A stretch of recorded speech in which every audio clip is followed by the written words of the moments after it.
दिल से निकलेगी न मरकर भी वतन की उल्फत, मेरी मिट्टी से भी खुशबू ए वफा आएगी। नमस्कार दर्शकों, आप देख रहे हैं फुटकर न्यूज और मैं हूं आपके साथ कनिका लिंगम। सबसे पहले सभी भारतीयों को कारगिल विजय दिवस की हार्दिक शुभकामनाएं। आज 26 जुलाई 2021 को कारगिल विजय दिवस को 22 साल पूरे हो गए हैं।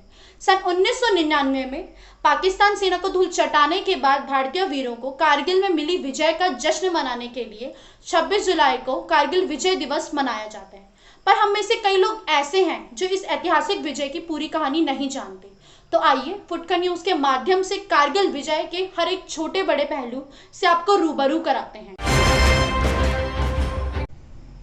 बात है मई 1999, जब भारतीय सेना को कारगिल में पाकिस्तानी सैनिकों की घुसपैठ का पता चला। उस समय जनरल परवेज मुशर्रफ पाकिस्तान के सेना प्रमुख थे और यह जाहिर हो चुका था कि इस पूरी घुसपैठ की साजिश पाकिस्तानी सेना प्रमुख ने ही करी है।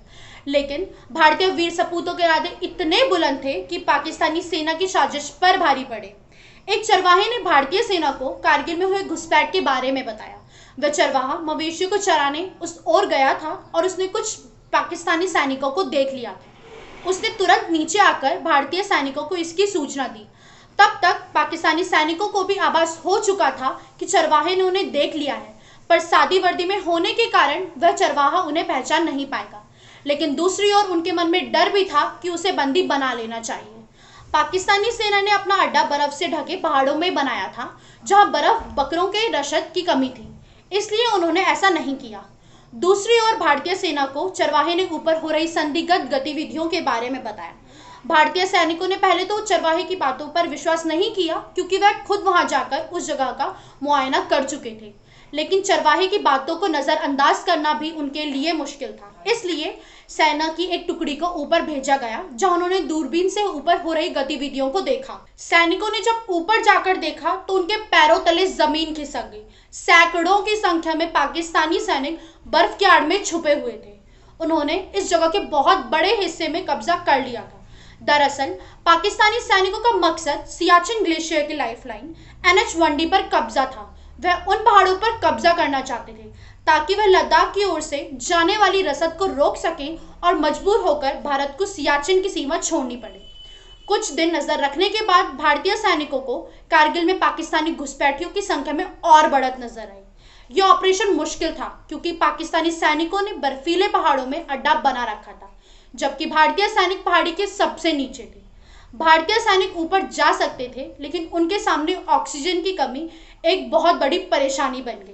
वहीं पाकिस्तानी सेना इस बार फुल प्रूफ तैयारी में आई थी।